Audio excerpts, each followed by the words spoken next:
Meu nome é Igor Gilberto, sou especialista em Direito Médico e Bioética, estou na defesa de médicos. Meu trabalho é fazer você entender como pode se preparar e se proteger juridicamente.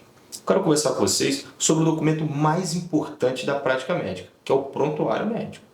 Então, para a gente começar, eu vou trazer por escrito o conceito de prontuário médico do próprio CFM. Definir prontuário médico como documento único constituído de um conjunto de informações, sinais e imagens registradas, geradas a partir de fatos, acontecimentos e situações sobre a saúde do paciente e a assistência a ele prestada, de caráter legal, sigiloso e científico, que possibilita a comunicação entre os membros da equipe multiprofissional e a continuidade da assistência prestada ao indivíduo. A primeira importância do prontuário vem do fato de que ele serve de prova da boa conduta médica e do dever informacional que o médico tem. Essa relevância é pacífica na literatura bioética, inclusive é uma das considerações que fundamentam a criação da resolução que nós acabamos de ler. Mas, gente, peraí, o que isso quer dizer na prática? Bom, prontuário nada mais é do que o conjunto dos vários documentos que registram e permeiam toda a relação entre o médico, o hospital e o paciente. Como nós vamos ver, são muitos documentos e detalhes. É claro que a prática médica impõe uma rotina em que nem sempre é possível estar atento a tantos detalhes documentais.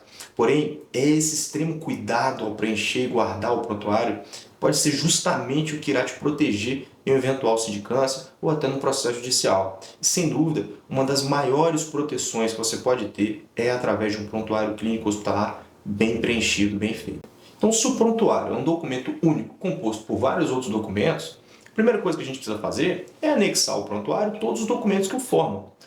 Obviamente, vai depender de cada caso, se estamos no hospital ou numa clínica particular. Porém, de modo geral, o prontuário é composto pela ficha de identificação do paciente, ficha de anamnese, os documentos contratuais, como o termo de consentimento informado, livre, esclarecido, folhas de evolução do quadro do paciente, laudos, relatórios, folhas de prescrição, receituários, atestados, ficha de descrição cirúrgica, além dos documentos específicos a cada especialidade, como um oncologista vai juntar os documentos específicos da oncologia, ou um cardiologista vai juntar os documentos específicos da cardiologia.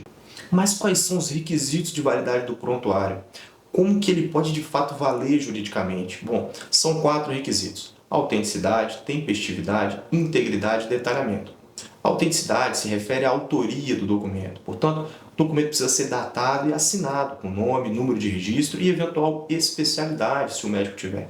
Quanto à tempestividade, que é nosso segundo requisito, nós queremos dizer que o prontuário precisa ser formado em ordem cronológica e de forma tempestiva.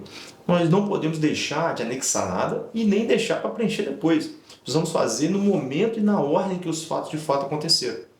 O terceiro requisito é o da integridade, que diz respeito à legibilidade, à ausência de rasura, à ausência de espaço em branco desnecessário. Então, gente, por favor, acabou essa história de letra de médico nos prontuários físicos, né? Até porque, pessoal, um documento ilegível ele é equiparado a um documento inexistente. Isso pode acarretar, sim, num procedimento ético disciplinar, como nós veremos daqui a pouco. E se o prontuário já foi eletrônico? Bom, aí nesse caso você precisa tomar outros cuidados especiais. É claro que aqui a gente não vai precisar falar sobre legibilidade ou numeração de folhas, porque o sistema, o software, já vai cuidar disso para a gente. Porém, nós precisaremos ter muita atenção com a proteção ao sigilo, à guarda, ao manuseio e à entrega desses documentos. Precisaremos ter cuidado com quem tem acesso a esse documento, sobretudo com muita atenção e respeito à Lei Geral de Proteção de Dados. Então, em resumo, se o documento for físico, ele precisa ter um cuidado especial com a forma. Não pode ser rasurado, não pode ter letra ilegível. Se o documento for digital, ele precisa ter maior cuidado e atenção com o sigilo, com a guarda, com o compartilhamento. Então, de modo nenhum, envie esse documento, por exemplo, por aplicativo de celular, como eu já vi acontecer. E com relação ao detalhamento, que é o nosso 4º requisito, é sobre a clareza que cada ato médico precisa ter. O prontuário e seus documentos não podem ser sucintos, não podem ser resumidos, precisam ter uma justificativa técnica e lógica, condizente com a melhor conduta médica possível. E se o meu prontuário estiver ruim, estiver mal preenchido, o que pode acontecer? Bom, vamos pensar juntos nesse caso. O prontuário é um documento obrigatório e fundamental. Se você não preenche de forma adequada, ou seja, não cumpre os requisitos que nós acabamos de abordar, só por isso já poderia ser instaurada uma sindicância que pode gerar um processo ético profissional, chegando até a responsabilidade ética. Além disso, é considerado um ato ilícito do ponto de vista judicial, jurídico também. Então, não preencher um prontuário adequadamente é fato gerador de responsabilidade civil, o que pode gerar o dever, a obrigação de indenizar. Então, digamos que você recebeu uma citação para responder um processo por erro médico no âmbito civil ou criminal. Com um prontuário mal preenchido, nós não vamos conseguir exercer a melhor defesa jurídica.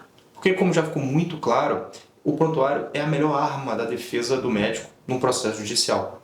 Eu trouxe para vocês um exemplo, uma decisão de um processo em que houve dano ao recém-nascido. Infelizmente, sequelas neurológicas graves decorrentes de uma asfixia perinatal. O médico do caso foi condenado à indenização, mas não porque ficou comprovada a culpa de fato, porque ele deixou de preencher adequadamente o prontuário no caso. Não é nossa intenção discutir a culpa de fato, nesse caso específico, mas o que a gente quer trazer é a decisão é muito clara quando ela diz, ainda que o evento danoso tivesse que acontecer de qualquer maneira, o médico deveria pelo menos demonstrar que toda a diligência esperada e possível foi empregada, podendo o profissional inclusive valer-se desses mesmos registros para subsidiar a sua defesa. Ou seja, se ele tivesse demonstrado no prontuário que agiu com a melhor técnica possível, mesmo que o dano tivesse ocorrido, ele poderia não ser condenado nessa ação judicial. Então, para finalizar, vocês precisam ter em mente que muitas vezes o que gera a indenização não é o erro médico em si, mas o erro informacional. Por isso, tanto a comprovação da boa conduta médica quanto a comprovação informacional deve ser registrada no prontuário. A grande questão é que os contratos, o termo de consentimento informado livre e esclarecido e os outros documentos, em regra, são confeccionados por nós advogados, enquanto o prontuário médico é de responsabilidade de vocês. Então, por exemplo, hoje em dia é muito comum atendimento telepresencial, ou mesmo que seja tirar uma dúvida por algum aplicativo de mensagem. Não há problema nenhum nessas práticas, porém isso também deve ser registrado no prontuário, por mais simples que pareça. Juridicamente, todos nós sabemos sobre a importância da informação esclarecida, porém não adianta informar sem comprovar que essa informação foi devidamente apresentada. Utilizem o prontuário médico para se resguardar, registrando o máximo de informações possíveis. Bom, então se você gostou desse conteúdo, envie para os seus colegas médicos, siga o nosso canal para saber mais sobre os seus direitos e deveres. Um forte abraço, tudo de bom, tchau!